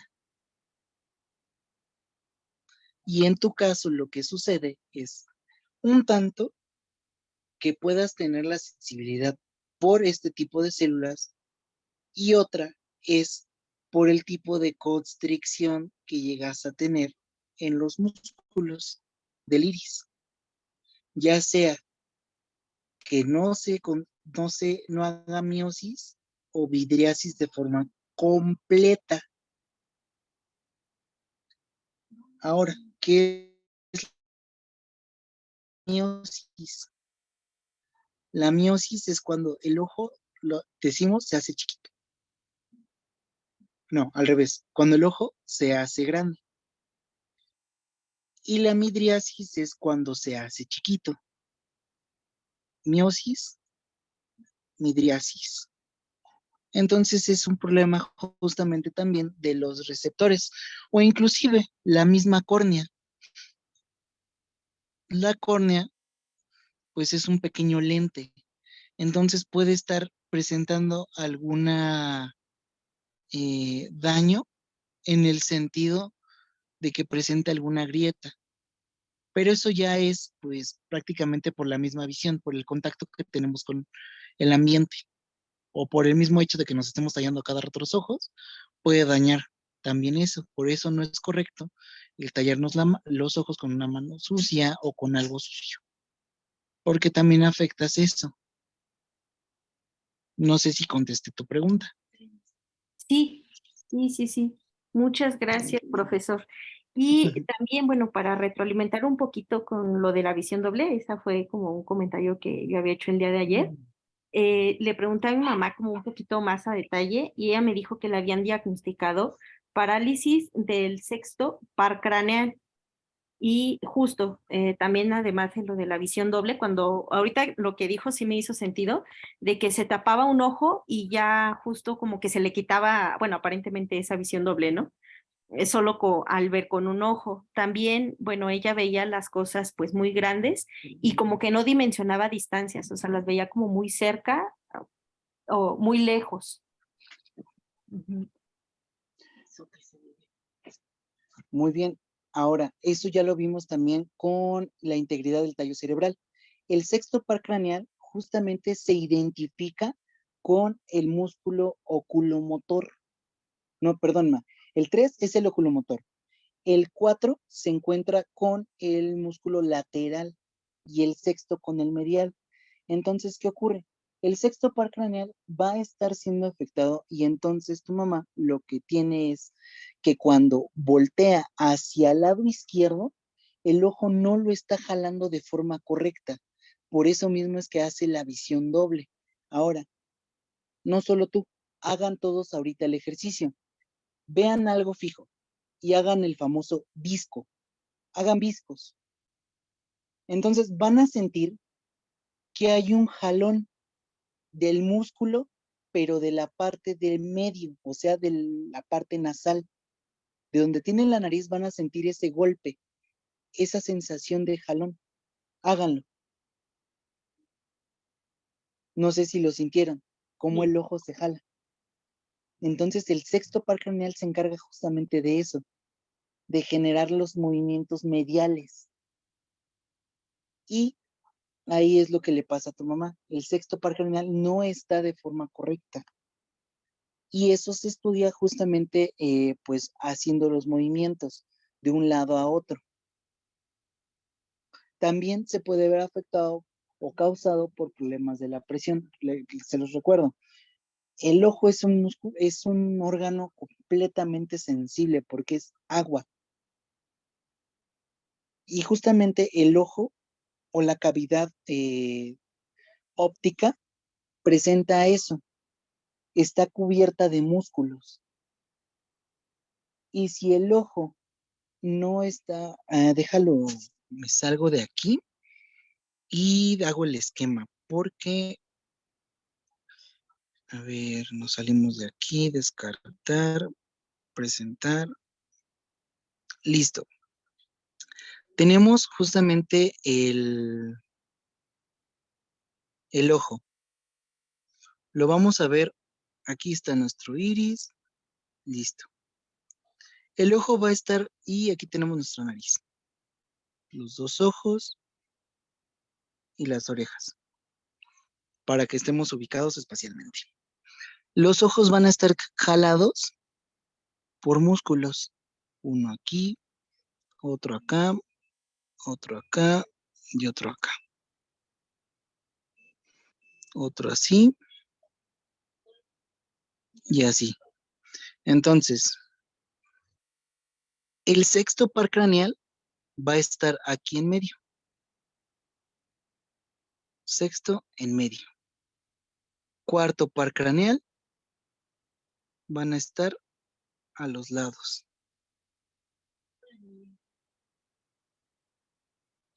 Y el tercer par craneal en la parte superior. Entonces, si tenemos una alteración en el sexto par craneal, este músculo, estos que están jalando a los ojos hacia el centro, van a estar afectando. Entonces, por eso se ve doble, porque uno está fijo de forma correcta y el otro está hacia el centro. Esa es una causa. La otra es el problema del nervio óptico. No sé si quedó un poco más claro. Sí, sí, sí, sí. Muchas gracias. De nada. Maestro, ¿Alguien más? sí, yo tengo una duda. A ver. ¿El glaucoma es la complicación de la neuropatía o el glaucoma es una neuropatía? El glaucoma es en sí un problema generado por un tumor. Entonces, tenemos, a ver, ¿cómo lo dibujo? Tenemos justamente aquí la mácula y de aquí va a salir el nervio óptico y las arterias. Entonces, en la parte posterior fuera del ojo, pues aquí vamos a tener nuestro ojito, nuestro ojo y la retina. En la parte posterior del nervio óptico puede crecer justamente una pequeña tumoración aquí, o puede haber ya una alteración aquí o en la misma mácula. Sí lo podemos tomar como una neuropatía, pero en sí el glaucoma es un crecimiento anómalo de masa en el ojo. Y cualquier, ya sea un traumatismo, problema de presión lo puede causar. De hecho, tengo un compañero que justamente tuvo glaucoma y perdió el ojo por eso. ¿Por qué? Porque a él le pasó en esta zona. Sí, muchas gracias. De nada. ¿Alguien más?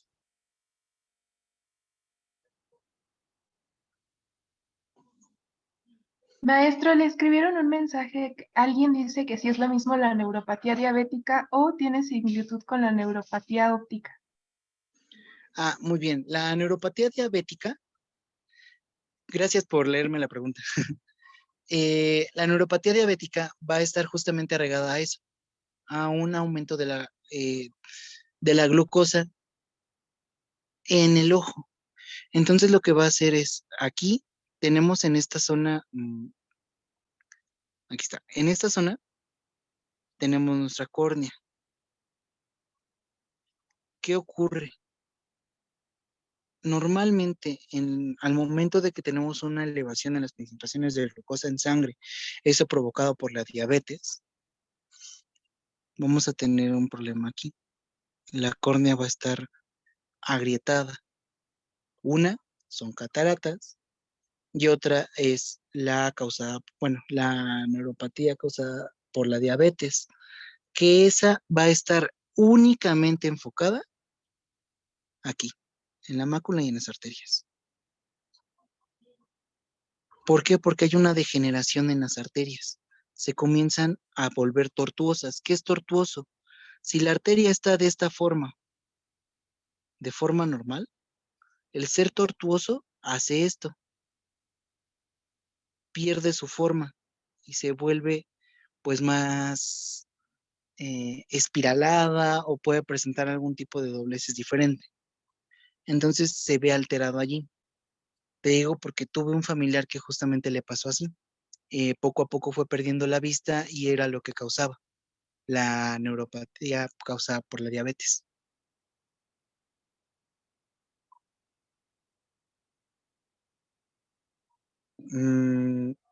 Déjame, salgo de la pantalla compartida para poder leer bien los.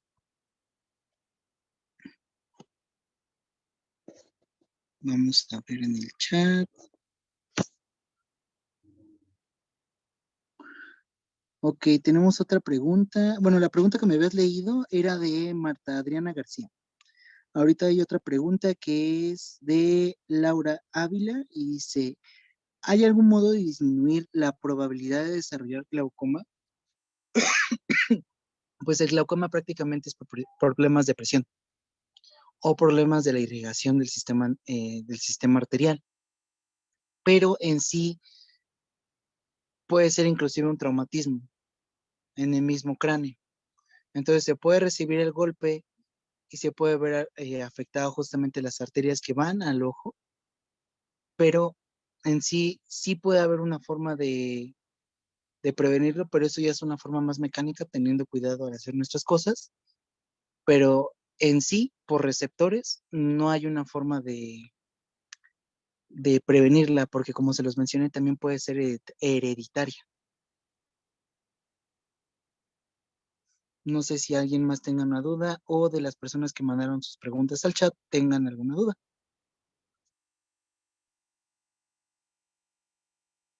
A ver, dice Guadalupe Pérez Damián.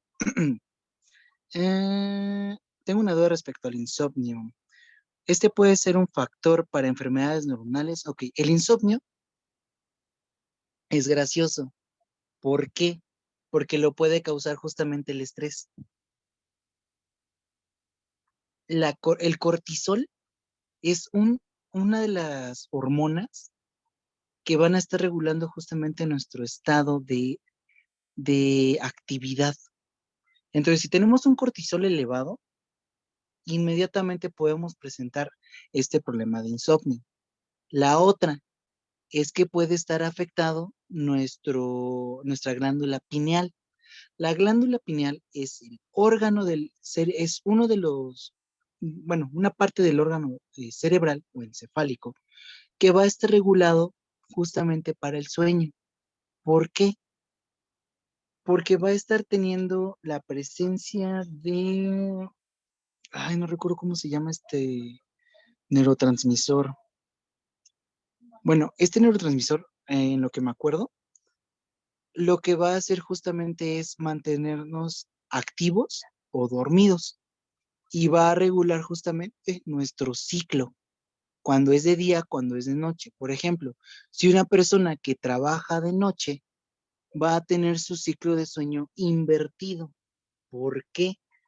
Porque en la noche ya va a estar activo, pero en realidad en la noche lo que ocurre es que vamos a tener actividad pues de nuestros neurotransmisores y nuestra actividad hormonal y va a provocar que tengamos pues una recuperación del cuerpo. ¿Y qué ocurre? Si tenemos un problema de insomnio o una alteración del sueño, la glándula pineal pues va a estar acelerando su deterioro. La única parte del cuerpo humano que se calcifica es la glándula pineal. Y de hecho, cuando ustedes ven un corte histológico, o sea, al microscopio de la glándula pineal, van a observar que hay arenilla.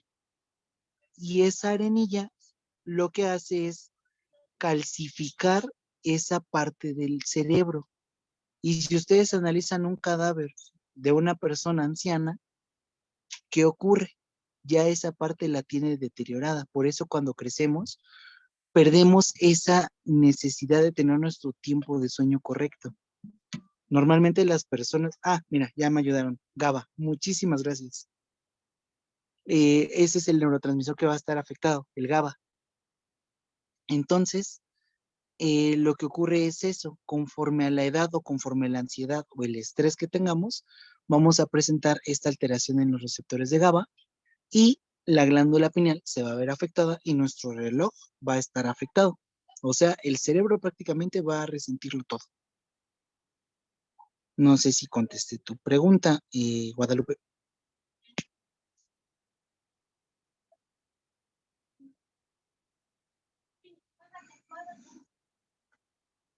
Ahora, no sé si alguien más tenga alguna duda.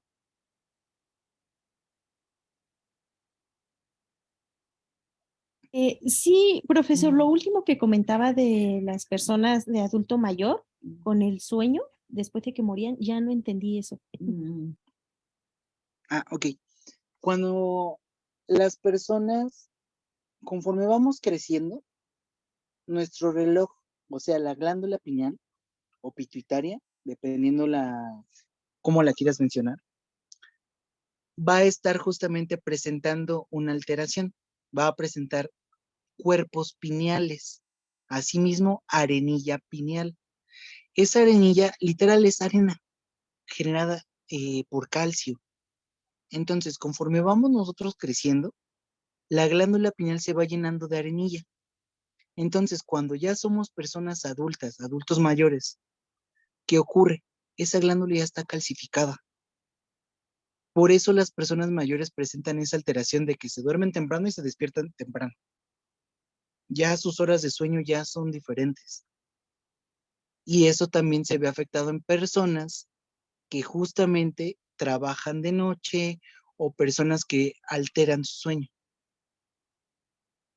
Provocan justamente alteraciones en la glándula pineal y por eso cuando se estudia el encéfalo de alguien que ya falleció, adulto mayor, van a encontrar la glándula pineal completamente calcificada. Por eso es la única parte del cuerpo humano que cuando te mueres es un hueso, literal. Y me pregunta Laura que cómo podemos evitar que se calcifique. Lamentablemente es un proceso biológico Pero ¿cómo lo podemos evitar? Obviamente es durmiendo las horas correctas.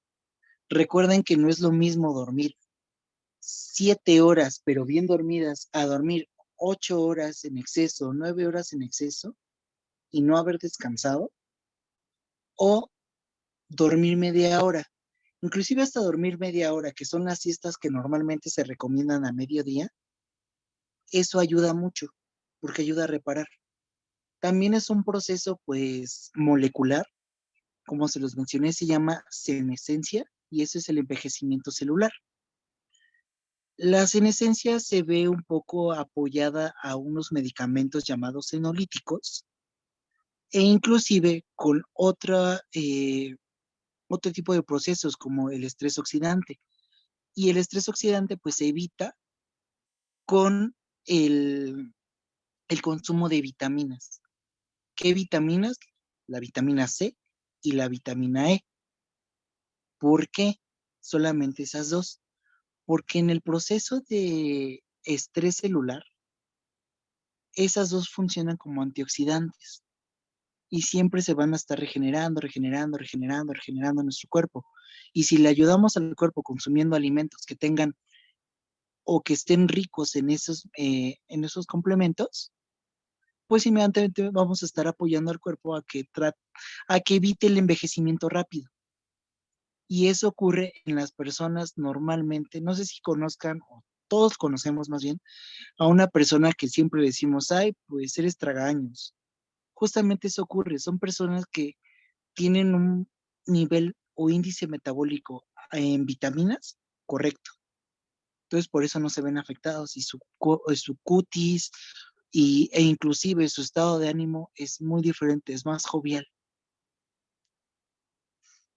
No sé si contesté a ambas preguntas, tanto la de Guadalupe como la de Laura.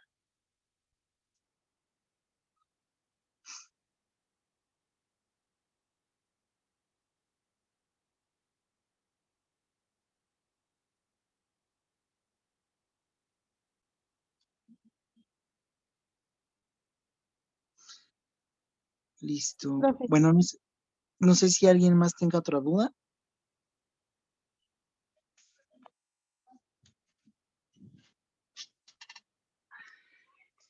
Bueno, chicos, entonces, pues creo que ahorita ya sería el final del curso. De antemano, muchas gracias por estos días que estuvimos conectándonos todos. Y pues como se los mencioné a inicio y para los que no estuvieron, ahorita pues los invito a que encendamos la cámara. Pues prácticamente las personas organizadoras de Guamedia pues van a tomar la fotografía de toda la generación y pues tengan pues el registro. Es nuestro agente inmobiliario. Tenemos un comprador para la casa. ¿Quién era ese que estaba contigo? Mi jefe. ¿Y qué estaba? Entonces, chicos, pues si pueden ir encendiendo sus cámaras, por favor.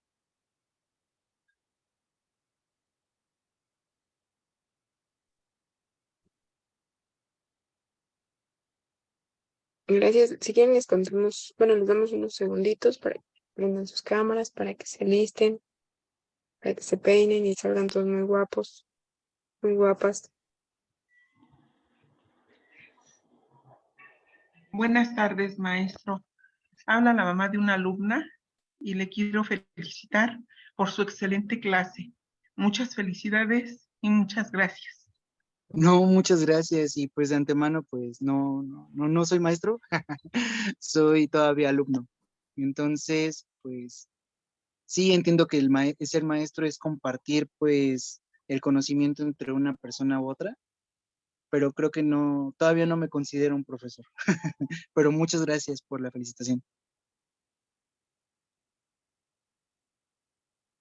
Ok, les cuento hasta 3 y tomamos la foto. 1, 2, 3. Otra más porque somos muchos y no cabemos en una sola foto.